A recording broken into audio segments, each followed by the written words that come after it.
മഹാലക്ഷ്മി സീരിയലിൻ്റെ പുതിയൊരു എപ്പിസോഡിലോട്ട് എല്ലാവർക്കും സ്വാഗതം. അങ്ങനെ ഉണ്ണിയാണെങ്കിൽ തിരിച്ചു വരുന്ന കരുണയോടായിട്ട് ചോദിക്കുന്നുണ്ട്, നീ വലിയ ആവേശത്തോടുകൂടി പോയതാണല്ലോ, പിന്നെ എന്തിനാണ് ഇങ്ങോട്ട് വന്നതെന്ന് ചോദിക്കുമ്പോൾ ഞാൻ വന്നത് ജീവിക്കാൻ വേണ്ടിയാണെന്നെല്ലാം കരുണ പറയുന്നത് കേട്ട് ഉണ്ണി ചോദിക്കുന്നുണ്ട്, എന്നെ ഒന്ന് പിടിച്ചു കിടത്തിയിട്ട് പോകണമെന്ന് പറഞ്ഞിട്ട് അതുപോലും ചെയ്യാതെ അല്ലേടി നീ ഇവിടെ നിന്ന് പോയതെന്നെല്ലാം ചോദിക്കുമ്പോഴേക്കും കരുണയാണെങ്കിൽ ഒന്നും മിണ്ടാതെ തന്നെ നിൽക്കുകയാണ്.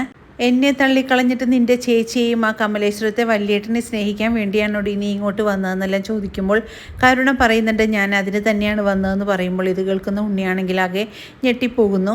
എനിക്കൊരു ഹോസ്പിറ്റൽ കേസ് വന്നാൽ പോലും എൻ്റെ ഭർത്താവിനെ കൊണ്ട് ഒരു രൂപ പോലും ചിലവാക്കാനായിട്ട് പറ്റില്ലല്ലോ, അതുപോലെയുള്ളവരെ ഞാൻ എന്തിനാണ് സ്നേഹിക്കുന്നതെന്നെല്ലാം കരുണ ചോദിക്കുന്നത് കേട്ട് ഉണ്ണി ചോദിക്കുന്നുണ്ട്, അങ്ങനെയാണെങ്കിൽ നിനക്ക് എന്നെ ബന്ധം വേർപെടുത്തി പോയിക്കൂടായിരുന്നോ എന്നെല്ലാം ചോദിക്കുമ്പോഴേക്കും കരുണ പറയുന്നുണ്ട്, എൻ്റെ അച്ഛൻ്റെ കേസ് നടത്തണം, അതിന് വേണ്ടി കൂടിയാണ് ഞാൻ തിരികെ വന്നതെന്ന് പറയുന്നു. ഇനി എൻ്റെ മുത്തശ്ശിയുടെ കയ്യിലുള്ള സ്വത്തുക്കളെല്ലാം തന്നെ ചിലപ്പോൾ കേസിന് വേണ്ടി തീരുമെന്നെല്ലാം പറയുമ്പോഴേക്കും ഉണ്ണിയാണെങ്കിൽ മനസ്സിൽ വിചാരിക്കുന്നുണ്ട്, അതൊക്കെ എൻ്റെ അടുത്ത് വന്ന് കൂടിയത് ഇവൾ അറിഞ്ഞിട്ടില്ലല്ലോ എന്നോർത്ത് ഉണ്ണി ഒരു ചിരി ചിരിക്കുന്നു.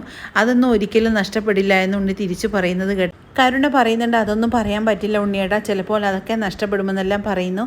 നീ എന്താണെങ്കിൽ വെച്ചാലായിക്കോ, പക്ഷേ ആത്മാർത്ഥമായിട്ടൊന്നും അവരെ സ്നേഹിക്കരുതെന്നല്ല ഉണ്ണി പറയുന്നത് കേട്ട് ഞാൻ ആത്മാർത്ഥമായിട്ട് തന്നെയാണ് അവരെ സ്നേഹിക്കാൻ പോകുന്നതെന്നെല്ലാം പറയുന്നത് കേട്ട് ഉണ്ണിയാണെങ്കിൽ ആകെ ഞെട്ടി വിറച്ച് പോകുകയാണ്. കാരണം കരുണ മാറിപ്പോയോ എന്നുള്ളൊരു സംശയം ഉണ്ണിക്കുണ്ടാകുന്നു. പിന്നീട് അടുക്കളയിലോട്ട് ചെല്ലുന്ന കരുണയോടായിട്ട് ദുർഗ പറയുന്നുണ്ട്, നീ ഇവിടെ ഒന്നും ചെയ്യണ്ട, നിന്നെ കൊണ്ട് ഒരു ജോലി ചെയ്യിക്കാനും എനിക്ക് ഇഷ്ടമില്ല, കാരണം നീ എന്തെങ്കിലും വിഷം ഭക്ഷണത്തിൽ ചേർത്ത് കഴിഞ്ഞാൽ അത് എൻ്റെ കണ്ണൻ മോനെ കൊല്ലാനായിരിക്കും നീ അങ്ങനെ ചെയ്യുന്നത്, അതുകൊണ്ട് നീ അടുക്കളയിലോട്ട് വരണ്ട എന്ന് പറയുന്നു. നിനക്ക് അത്രയ്ക്ക് ഇഷ്ടമാണെങ്കിൽ നീ ഇവിടെ വല്ല പച്ചക്കറി അരിയുകയോ അങ്ങനെ എന്തെങ്കിലും ചെയ്താൽ മതിയെന്നെല്ലാം പറയുന്നുണ്ട്.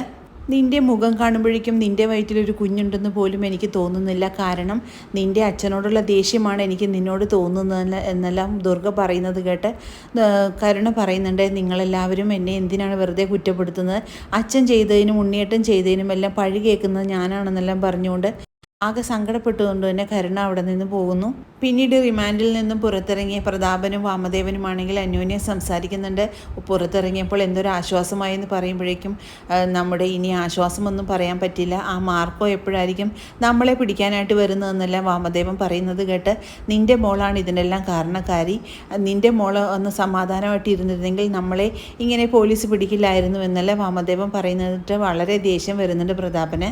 ഇനി വല്ല നഷ്ടപരിഹാരങ്ങളൊന്നും കൊടുക്കാനായിട്ട് എൻ്റെ കയ്യിൽ ഒന്നുമില്ല എന്നല്ല വാമദേവൻ പറയുന്നത് കേട്ട് പ്രതാപൻ പറയുന്നുണ്ട്, അങ്ങനെയാണെങ്കിൽ നീ കുറച്ച് വർഷങ്ങളും കൂടെ ജയിലിൽ കിടന്നാൽ മതി, അതോടുകൂടി നിൻ്റെ ആയുസ് അങ്ങോട്ട് ഒടുങ്ങി പോട്ടെ എന്നെല്ലാം പറയുന്ന സമയത്ത് ഇവരുടെ മുന്നിൽ മാർക്കോ വന്നു നിൽക്കുന്നു. അങ്ങനെ മാർക്കോനെ കാണുന്നതും ഇവരെല്ലാവരും ആകെ ഞെട്ടിപ്പോകുന്നു. എന്നിട്ട് പ്രതാപനാണെങ്കിൽ ഡ്രൈവറോടായിട്ട് പറയുന്നുണ്ട്, അവൻ്റെ മേലെ അങ്ങോട്ട് പാഞ്ഞു കയറ്റടാ എന്ന് പറയുമ്പോൾ ഡ്രൈവർ പറയുന്നുണ്ട്, എനിക്ക് മാർക്കോനെ പേടിയാണെന്നെല്ലാം പറഞ്ഞുകൊണ്ട് വളരെ പേടിച്ചു തന്നെ ഇവരെല്ലാം കാറിനകത്ത് തന്നെ ഇരിക്കുകയാണ്. മാർക്കോ അങ്ങനെ കാറിൻ്റെ അടുത്തോട്ട് വരികയാണ്. മാർക്കോനെ കാണുന്നതും പ്രതാപനും വാമദേവനുമാണെങ്കിൽ ആകെ ഞെട്ടി വിറയ്ക്കുന്നു. എല്ലാവരെയും ഒന്ന് സൽക്കരിക്കാമെന്ന് വിചാരിച്ചു, അതുകൊണ്ടാണ് ഞാനിവിടെ കാത്തു നിന്നെന്നെല്ലാം പറയുമ്പോൾ വാമദേവൻ പറയുന്നുണ്ട്, മോനെ എനിക്ക് തീരെ സുഖമില്ല എന്ന് പറയുന്നു. തൻ്റെ സുഖമൊക്കെ ഞാനിപ്പോൾ ശരിയാക്കി തരാമല്ലോ, തന്നെ നിങ്ങൾക്ക് ഒരു വിരുന്ന് പോലെ തരണമെന്നാണ് ഞാൻ ഉദ്ദേശിച്ചത്, അതുകൊണ്ട് നിങ്ങളെ എല്ലാവരെയും ഒന്ന് നല്ല രീതിക്ക് തന്നെ എനിക്കൊന്ന് കാണണമെന്നെല്ലാം പറഞ്ഞുകൊണ്ട് വളരെ ദേഷ്യപ്പെട്ടുകൊണ്ട് തന്നെ മാർക്കോ രണ്ടുപേരെയും കാറിനകത്തോട്ട് പിടിച്ച് കയറ്റിയാണ്. കാറിൽ കയറ്റുന്നതിന് മുമ്പേ തന്നെ വാമദേവനെയും പ്രതാപനെയും നല്ല രീതിക്ക് തന്നെ മാർക്കോ പെരുമാറുന്നുണ്ട്. പിന്നീട് മാർക്കോയുടെ ഒരു താവളത്തിൽ കൊണ്ടുവരികയാണ് രണ്ടുപേരെയും. എന്നിട്ട് രണ്ടുപേരോടായിട്ട് പറയുന്നുണ്ട്, ആ നല്ലവരായ മഹാലക്ഷ്മിയെയും കണ്ണൻ സാറിനെയും ദ്രോഹിക്കാനായിട്ടല്ലേടാ നിങ്ങൾ രണ്ടുപേരും കൂടി ഇപ്പോൾ പുറത്തിറങ്ങിയിരിക്കുന്നത്, അത് ഞാനിവിടെ ജീവിച്ചിരിക്കുന്നിടത്തോളം കാലം നടക്കില്ല, അതുകൊണ്ട് നേരാവണ്ണം ജീവിക്കുകയാണെങ്കിൽ നിൻ്റെയൊക്കെ ജീവിതം നന്നായിട്ട് പോകും, അല്ലെങ്കിൽ നിന്നെയൊക്കെ ഞാൻ നിൻ്റെയൊക്കെ പരിപ്പിളക്കുമെന്നെല്ലാം പറഞ്ഞുകൊണ്ട് രണ്ടുപേരെയും ഭീഷണിപ്പെടുത്തിക്കൊണ്ട് നല്ല രീതിക്ക് തന്നെ അവർക്ക് ഇടിയെല്ലാം കൊടുക്കുകയാണ്. ഞങ്ങളെ ഒന്നും ചെയ്യില്ലേ, ഞങ്ങളുടെ ഗതികേട് കൊണ്ടാണ് ഞങ്ങളങ്ങനെ ചെയ്തു പോയതെന്നെല്ലാം മാർക്കോനോടായിട്ട് പ്രതാപനും വാമദേവനും പറയുന്നുണ്ടെങ്കിലും മാർക്കോ ആണെങ്കിൽ ഒന്നും സമ്മതിക്കുന്നില്ല, അവരെ നല്ല രീതിക്ക് തന്നെ പെരുമാറുകയാണ്. പിന്നീട് ഉണ്ണിയാണ് കാണിക്കുന്നത്. അങ്ങനെ ഉണ്ണിയാണെങ്കിൽ മരുന്നുകളെല്ലാം എടുത്ത് കഴിക്കുന്ന സമയത്ത് അങ്ങോട്ടേക്ക് നമ്മുടെ ദുർഗ വരുന്നുണ്ട്. ദുർഗയാണെങ്കിൽ ഉണ്ണിയോടായിട്ട് കാര്യങ്ങളെല്ലാം തന്നെ പറയുന്നുണ്ട്. അവർ രണ്ടുപേരും ഇന്ന് പുറത്തിറങ്ങും, ഇനി നീ ഒരിക്കലും അവരെ വിളിക്കുകയോ അവരോട് കൂട്ടുകൂടുകയോ ചെയ്യരുത്, നിൻ്റെ അച്ഛനെ കൊന്ന കൊലയാളികളാണെന്നുള്ള ബോധം നിനക്ക് എപ്പോഴും വേണമെന്നെല്ലാം പറയുമ്പോഴേക്കും ദുർഗ പറയുന്നതൊന്നും കേൾക്കാനായിട്ട് ഉണ്ണി തയ്യാറാകുന്നില്ല. ഉണ്ണി പറയുന്നുണ്ട്, എനിക്ക് അവരോട് യാതൊരുവിധ ദേഷ്യവുമില്ല, എൻ്റെ അച്ഛനാണ് ഏറ്റവും വലിയ ദുഷ്ടനെന്നെല്ലാം പറയുന്നത് കേട്ട് ദുർഗയാണെങ്കിൽ ആകെ ഞെട്ടി വിറയ്ക്കുന്നു. നീ എന്താടാ പറഞ്ഞതെന്നെല്ലാം പറഞ്ഞുകൊണ്ട് ദുർഗയാണെങ്കിൽ ഉണ്ണിയുടെ കഴുത്തിന് കയറി പിടിക്കുന്നുണ്ട്. എന്നിട്ട് പറയുന്നുണ്ട്, നീയെന്നും ഇനി ജീവിച്ചിരുന്നിട്ട് യാതൊരുവിധ കാര്യവുമില്ല. സ്വന്തം അച്ഛനെ കൊന്ന കൊലയാളികളോട് പോലും അവന് ദേഷ്യമില്ല. എന്നിട്ടാണ് അവനിവിടെ നിരപരാധിയായ കണ്ണനെയും മഹാലക്ഷ്മിയും കൊല്ലാനായിട്ട് ശ്രമിക്കുന്നത്.